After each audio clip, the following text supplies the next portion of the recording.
Kami mengucapkan syukur dan kemuliaan kepada nama-Mu, ya Allah Bapa, Putra dan Roh Kudus, yang mengaruniakan kehidupan dan kesempatan berharga bagi umat Kristen di Sumatera Utara ini. Hari ini kami bisa kembali memperingati dan mensyukuri hari kebangkitan Kristus. Firman-Mu akan kami dengarkan bersama-sama. Biarkanlah Roh Tuhan yang berkuasa sepenuhnya atas ruangan ini, atas setiap pribadi kami yang hadir, agar firman-Mu ini tidak berlalu dengan sia-sia. Berfirmanlah Tuhan kepada kami sudah siap sedia mendengarkannya. Di dalam nama Yesus Kristus kami berdoa. Amin. Firman Tuhan saya bacakan untuk kita dari Roma 8 ayat 38 dan 39, demikian firman Tuhan di dalam nama Yesus. Sebab aku yakin bahwa baik maut maupun hidup, baik malaikat-malaikat maupun pemerintah-pemerintah, baik yang ada sekarang maupun yang akan datang, atau kuasa-kuasa, baik yang ada, baik yang di atas maupun yang di bawah, ataupun segala sesuatu makhluk lain, tidak akan dapat memisahkan kita dari kasih Allah yang ada dalam Kristus Yesus Tuhan kita. Tema kita adalah tak terpisahkan dari kasih Allah. Bahwa hari Paskah ini bagi umat Kristiani adalah hari yang spesial. Di antara semua perayaan-perayaan kekristenan, hari Paskah adalah salah satu perayaan yang terbesar untuk kita rayakan dan kita syukuri. Karena Paskah bagi umat Kristen adalah satu hari untuk memperingati kebangkitan Kristus dari kematian.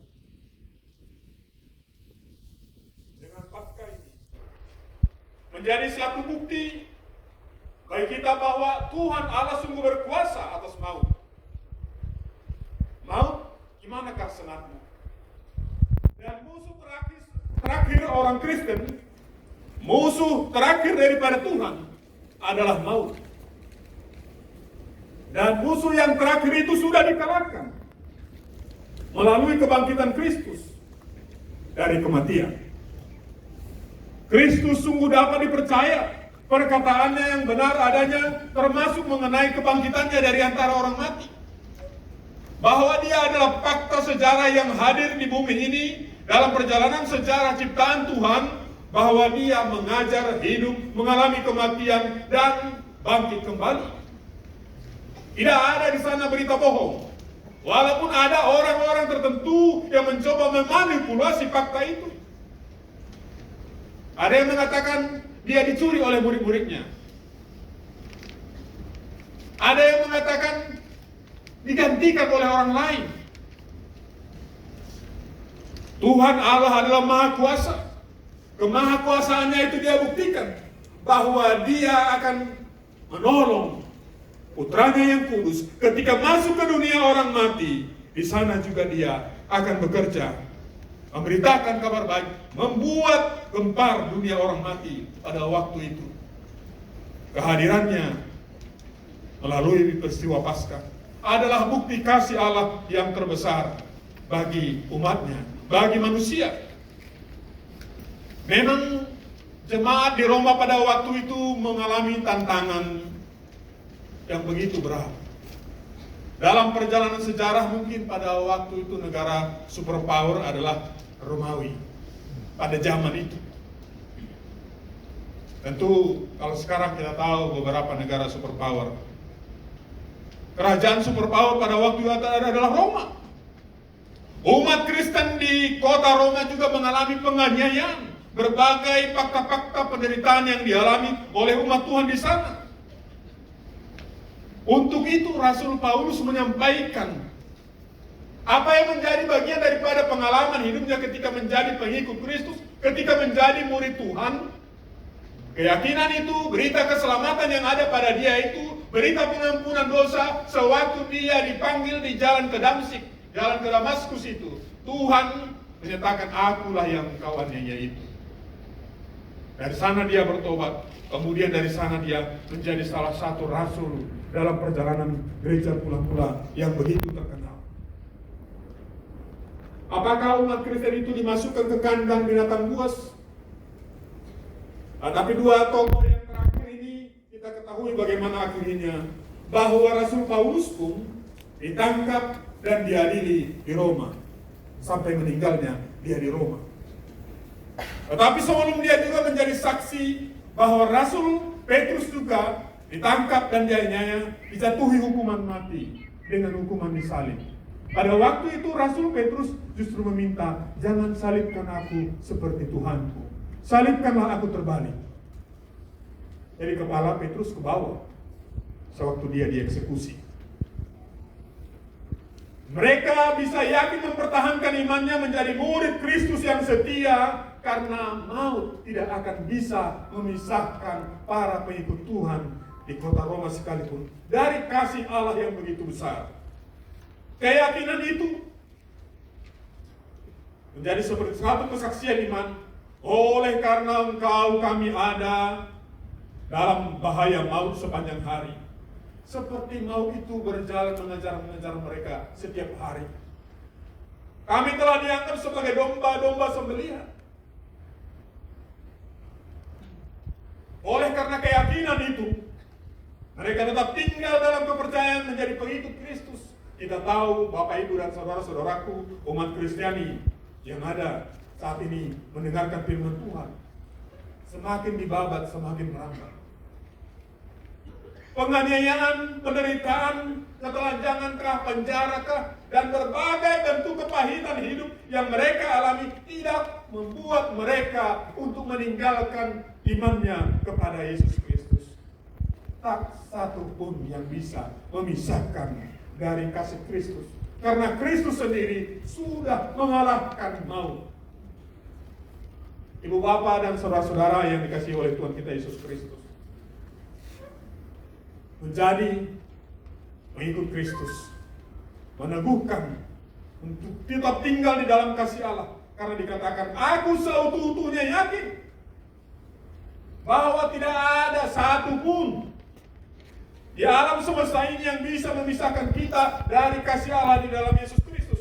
Apapun yang ada di tempat yang paling tinggi sana, di bintang yang paling tinggi sana, siapapun itu, makhluk apapun itu, makhluk asing sekalipun itu, sampai kepada siapapun yang ada di bawah bumi ini, tidak akan bisa memisahkan kita dari kasih Allah. Pemerintah siapapun itu. Lagu tadi kita nyanyikan. Pertama dalam Alkitab dikatakan siapapun. Jadi siapapun itu, dalam bentuk makhluk pun itu, malaikat jahat sekalipun itu, roh jahat sekalipun itu, tidak akan memisahkan kita dari kasih Allah. Tetapi dalam kalimat apapun, apapun penderitaan, apapun kesulitan, tidak akan memisahkan kita dari kasih Allah. Tidak akan dapat memisahkan kita dari kasih Allah yang ada dalam Kristus Yesus Tuhan kita. Inilah yang harus kita pegang dalam hidup ini. Ini yang harus kita ingat. Ini yang harus menjadi bagian hidup kita siang malam dalam segenap tubuh jiwa roh kita. Akan ada satu masa-masa dalam perjalanan sejarah yang coba untuk menganiaya dengan berbagai cara supaya orang-orang Kristen memisahkan dari kasih Kristus, supaya jangan percaya kepada Kristus. Tetapi tidak ada yang bisa memisahkan. Berbagai bencana, ibu bapak dan saudara-saudara yang dikasihi Tuhan. Tema PGI dan KWI di dalam perayaan Paskah kali ini adalah menggambarkan satu peristiwa setelah terjadi bencana alam siklon Seroja di Kupang pada bulan April tahun 2021 yang lalu. Banyak kapal yang pecah, kapal-kapal nelayan, ada juga korban yang meninggal dunia, banyak juga rumah yang rusak. Namun anak-anak Tuhan di sana kehilangan, sekalipun orang-orang yang dikasihi, rumah yang hancur, mereka kembali bersatu. Karena mereka tahu bahwa dalam situasi itu pun kasih Kristus tetap tinggal menyertai mereka, mendampingi mereka, meneguhkan mereka, menghiburkan mereka, supaya bangkit kembali bersama-sama.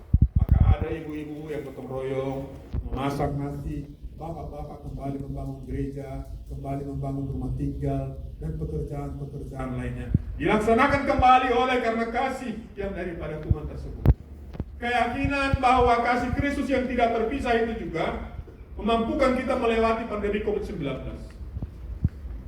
Banyak juga di antara kita yang kehilangan, apakah anggota keluarga, saudara handetolan yang kita kasihi. Ada juga bencana alam dalam berbagai bentuk, banjir bandang. Dampak daripada COVID-19 ini, minyak goreng juga naik. Ibu-ibu yang pas-pasan ekonominya di dapur pasti akan begitu merasakan apa yang mau kuhidangkan lagi untuk keluarga.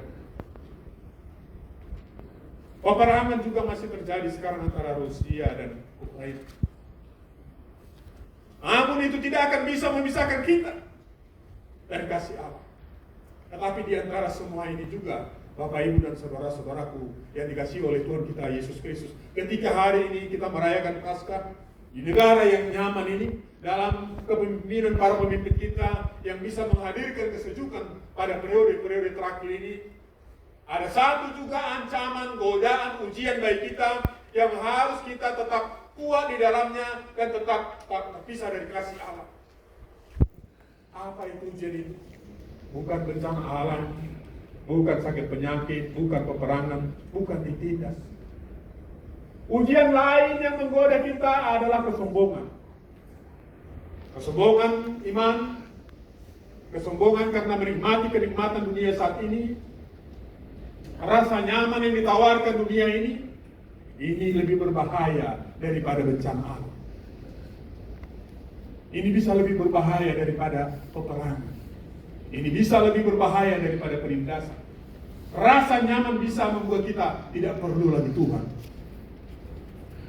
Ibu bapak dan saudara-saudaraku, peliharalah dan ingatlah akan kasih Tuhan ini, mulai dari masa kita sampai nanti akan kepada keturunan-keturunan kita. Lihatlah dalam perjalanan sejarah orang-orang besar itu, ada yang 600 tahun, 500 tahun sebelumnya, ternyata nenek moyang mereka adalah orang-orang besar, orang-orang yang setia di dalam iman kepada Tuhan.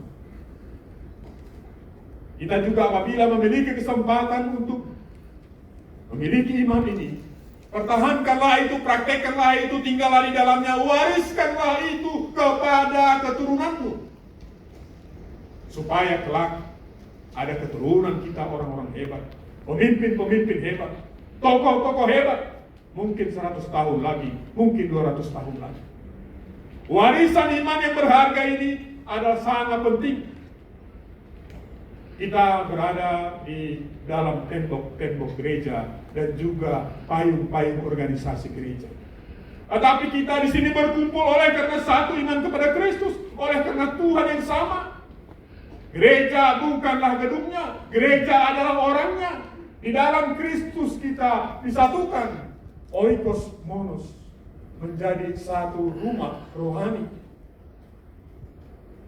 Di dalam kebersamaan ini, apapun tantangan ke depan, atau juga di masa kini, apakah itu faktor dari siapa eksternal atau apa eksternal yang akan mencoba mengganggu kita, mari kita tetap pertahankan bahwa kasih Kristus tidak terpisah dari kita.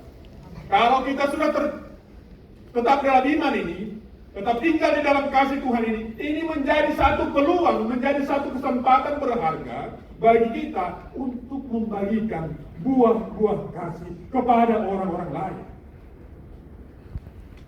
Berbagai kesulitan dialami oleh saudara-saudara kita, berbagai tantangan dan dinamika dan konflik dialami oleh tetangga kita, dan juga mungkin antar gereja. Bagaimana kita untuk menolong mereka, bukan memumpuk persoalan. Kesempatan membagikan kasih adalah pekerjaan orang-orang yang punya keyakinan yang tidak terpisah kepada kasih Allah. Banyak bentuknya, banyak ragamnya. Apakah itu di dunia pendidikan, apakah itu di bidang ekonomi, atau juga di bidang pertanian, atau juga di bidang-bidang lainnya. Mari kita wujudkan itu, saudara-saudaraku di dalam Tuhan. Para pemimpin gereja, tokoh-tokoh Kristen, mari kita wujudkan itu. Kita bisa bersatu di dalam perbuatan kasih. Mungkin organisasi atau payung gereja kita berbeda-beda. Tetapi di dalam kasih Tuhan, dalam buah-buah kasih, kita bisa bersatu. Biarlah kita amini firman ini dan kita bawa pulang serta mewujudkan. Tuhan memberkati. Amin. Mari kita berdoa. Tuhan Bapa Surgawi, padamu kami mengucapkan syukur karena hari ini bersama-sama kami umat-Mu Tuhan mendengarkan kembali peneguhan dan berkat dari firman-Mu yang diberitakan. Mampukan kami bersama umat Tuhan bisa mewujudkan keyakinan itu dalam praktek kasih yang nyata di dalam kehidupan kami sehari-hari. Untuk tempat ini Tuhan kiranya memberkati.